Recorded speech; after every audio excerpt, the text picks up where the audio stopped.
All right, hey everyone. I'd like to thank y'all for joining me today. I'm just going to go over our PowerPoint lesson for just professional etiquette, whether it be undergrad, master's, doctoral, just different things that you can be working on while you're in your public health program. And just to know that if you have any questions, would like to come in virtually or even phone call, like to talk with me about different ways that you can improve yourself, different things you might be looking for, or just even simply would like me to look over your resume or in a lot of your guys' cases, CVs, please let me know since we will not have a Q&A session at the end.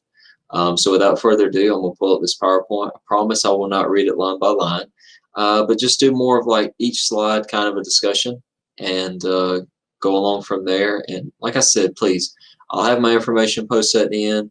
If you also want to make an appointment with me or even email me, all of that's in Handshake. So definitely reach out. I'd like to meet all of you, who you are, different ways that I can help you, and go from there.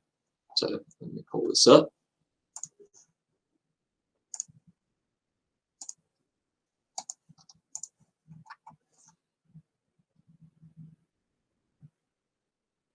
Okay.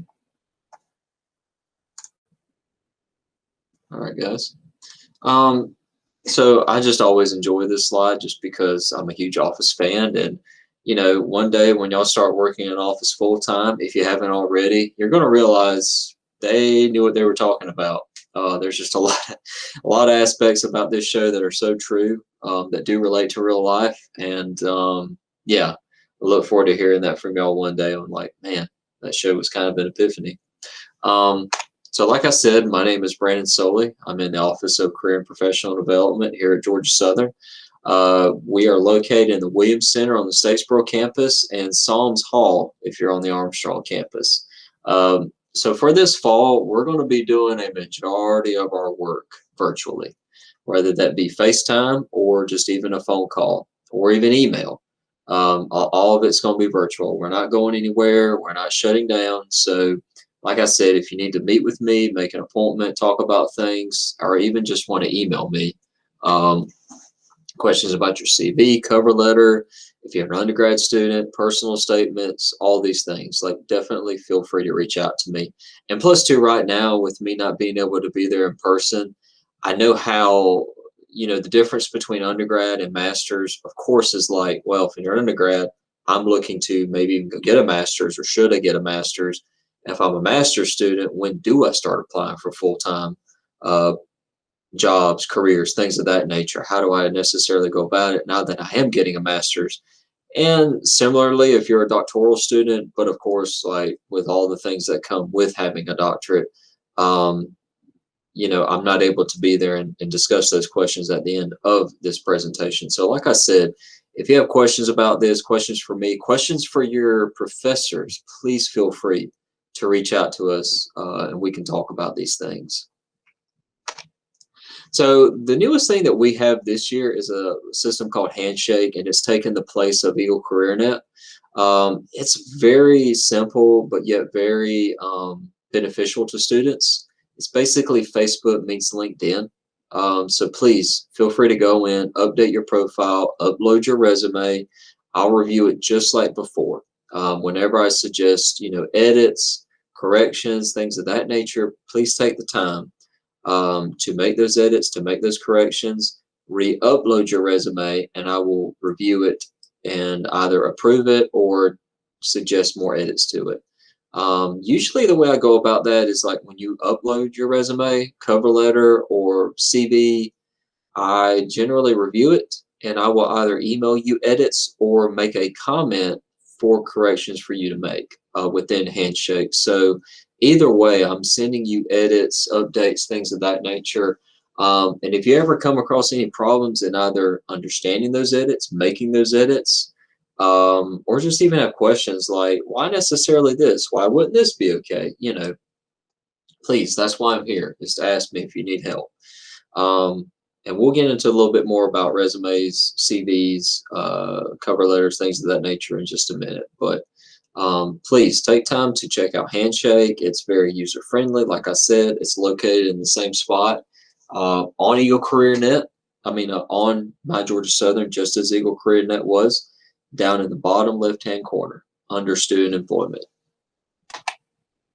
So for the most part, if y'all haven't made a resume already, I highly encourage you to. If you haven't sent it to me for review, please go ahead and do so. But this is typically what your resume is going to look like. It's going to contain your education, your work, leadership, volunteer, skills. I know for a lot of you in this case, it may contain research experience, perhaps relevant courses. And then when you get into your CV, you're going to contain presentations that you've given, conferences that you've been to, publications that you have going on. The biggest difference between your CV and your resume is going to be the length. It's going to be different information that you have on there. So your resume is going to be structured in a way that's for your employer, just to show your quote experiences, whether it be work or other things. Your CV is structured more so to highlight your educational experience along with your work experience.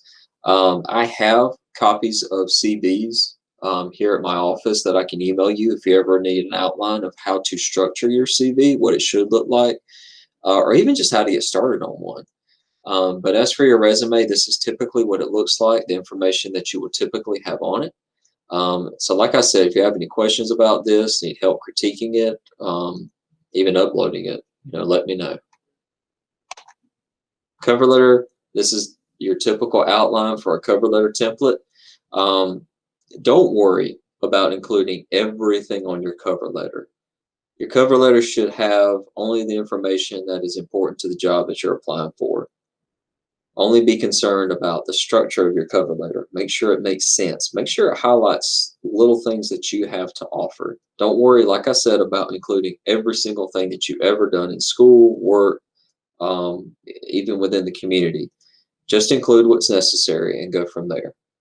This is a very good outline that I give all students. It's very straightforward, very well done.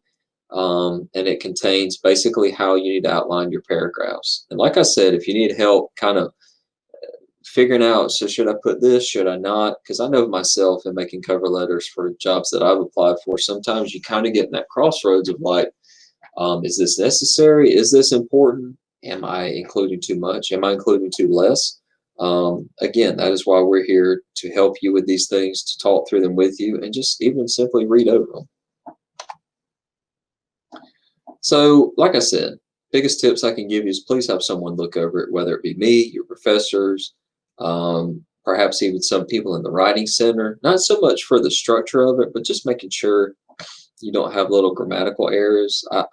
I've been on interview committees, I've been on hiring committees that have literally read cover letters or resumes.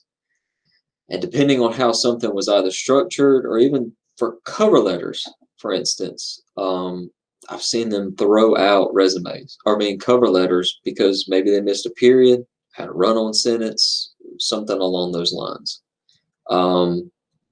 Like I said, don't worry about including everything, but include most relevant, basically stating why you would be a great fit for this position. And another good tip, whenever you go to apply on these job websites, you know how you have to go through that structure of filling out everything, making sure all your personal information is there.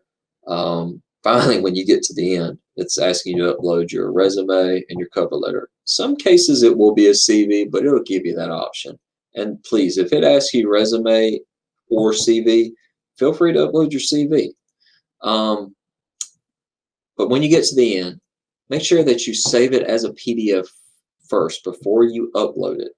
That way, you know how whenever y'all go to upload resumes, cover letters, things of that nature, or just even papers within Folio in Word, you know how sometimes if you upload something, there'll be like a weird indent, something will be changed that you did not change beforehand.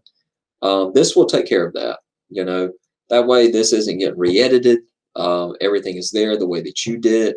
And also too, on that cover letter, I have it at the bottom where you sign it with your signature.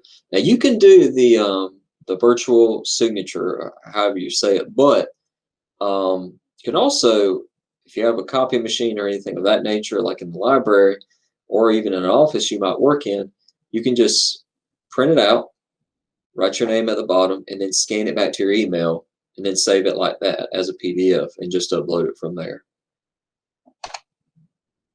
Different places you can search and apply. No for y'all situations.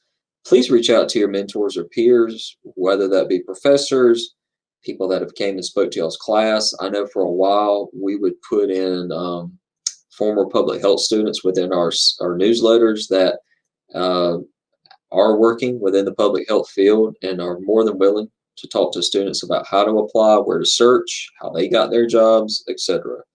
Please check our newsletters, job sites, Handshake, and even talk with other students. A lot of it's really just getting out there and searching, whether that be, geographically where you want to work. Maybe it's in Georgia, maybe it's in Alabama, maybe it's in California. Really figuring out both geographically, but also what companies and places I want to work.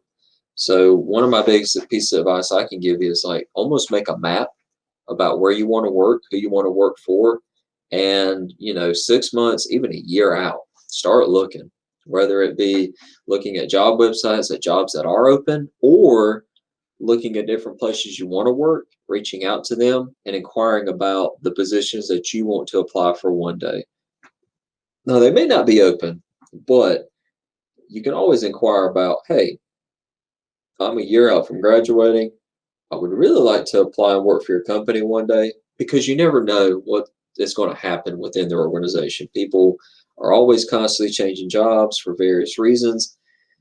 And this would be your opportunity to go ahead and reach out, put a name with a face, maybe even send in your resume and just say that you're in the search, that you're looking, that you're interested, and just kind of go from there.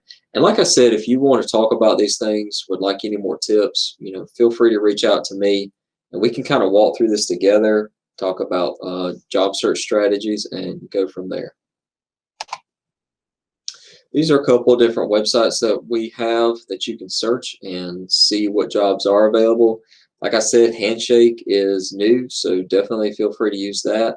And a couple of other websites that I have included there are different websites that you can use and search for different positions within the public health field. So just a couple of things I want to run over when it comes to interviewing. Just keep a couple of these things in mind. Like I said, interviewing is one of the easiest things that you can prepare for when it comes to getting ready to search for jobs, apply for jobs, etc. Practice makes perfect. If you ever want to come in, I highly encourage it to make an appointment with me, and we can practice mock interviews. We can do one, we can do five. It doesn't matter. I usually tell students to schedule an appointment with me, and we'll do one mock interview for about 20 minutes. And that's kind of a run through, because I just want to see what you know and what you don't know. And then depending on how that interview goes, we'll make another appointment, and that will be a full, I'm going to make it as long and as hard as I can, 45 minutes to an hour. And I don't mean to do that to try to either intimidate a student, make it hard for them, and just kind of man, I can't do this. I can't get this right.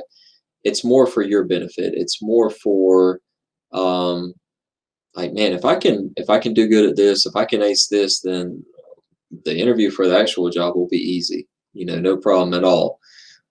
So these are a couple of things I encourage you to practice, to keep in mind. Questions at the end, definitely have questions that help you as far as learning and understanding what that company organization is about. More importantly, what are your job details going to be like? What is that job going to look like? Sometimes you could be there 8 to 5. You could be there 7 in the morning till 7 at night. You could be working 4 days a week. You could be working 6 days a week. It's going to vary. You want to find out even too what kind of environment. Is it an environment that really encourages, whether it be creativity or independent thinking, or is it going to be somewhere that you go and it's very hands-on, micromanages a lot, and you might like the work that you do, but not the atmosphere that you're working in? So these are a lot of things to keep in mind and think about before you go to applying, searching for, and working for someone. Right now, too, I highly encourage y'all to take this time to make appointments with me to practice virtual interviewing. Um, I don't know how much longer this is all going to last. I don't know how much longer we'll be doing interviews virtually. I do know that right now, honestly, now is a great time to be applying for things, to be searching for things, because everything's virtual. So you could apply for something in California and just interview it right here in your home. Interview for it right here in the library, and you don't have to drive anywhere. You just do it here.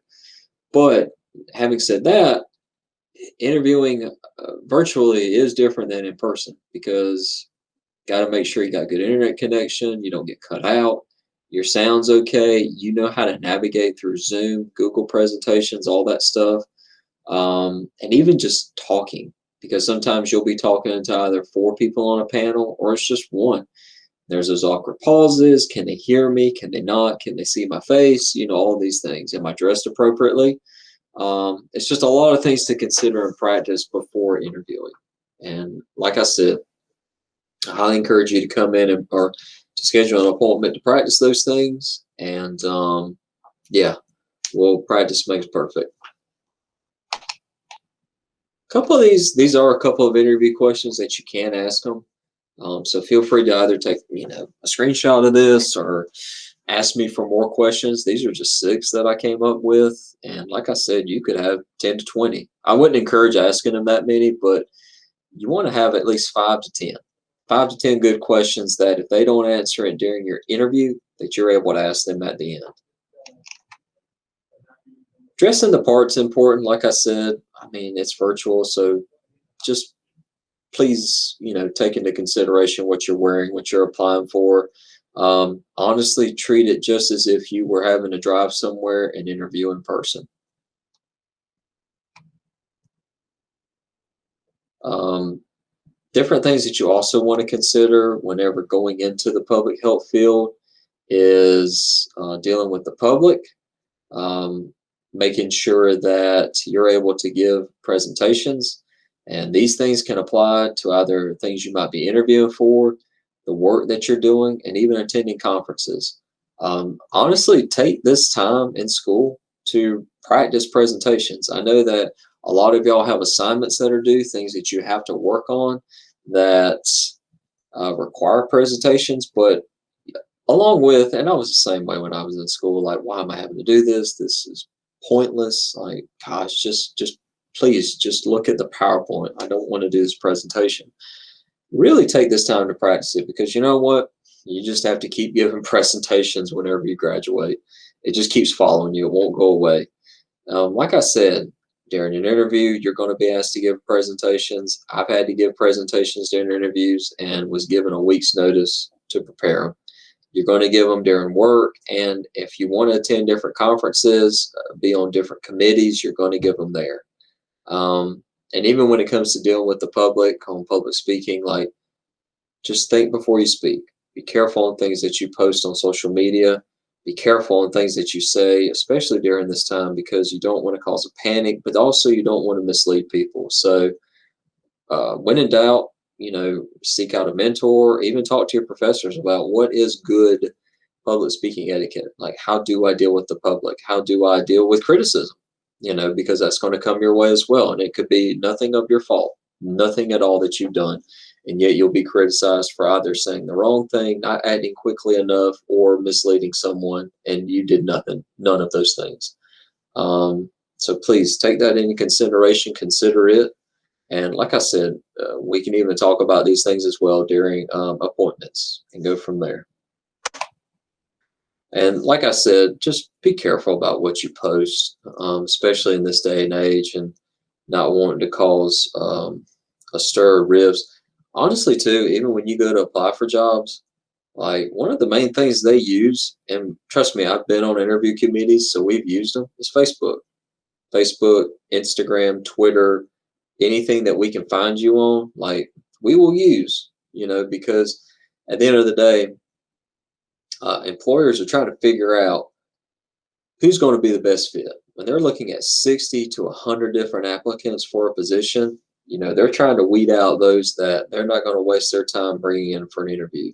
So making sure that you have a clean social media, maybe even some cases not having one, is a very important thing to do, and especially the field that you'll be working in, being careful not to post things that are private information. Um, and like I said, just be careful. Just be careful. Even something I have to remind myself every day. So, like I said, I can be reached via Handshake. My email is listed below.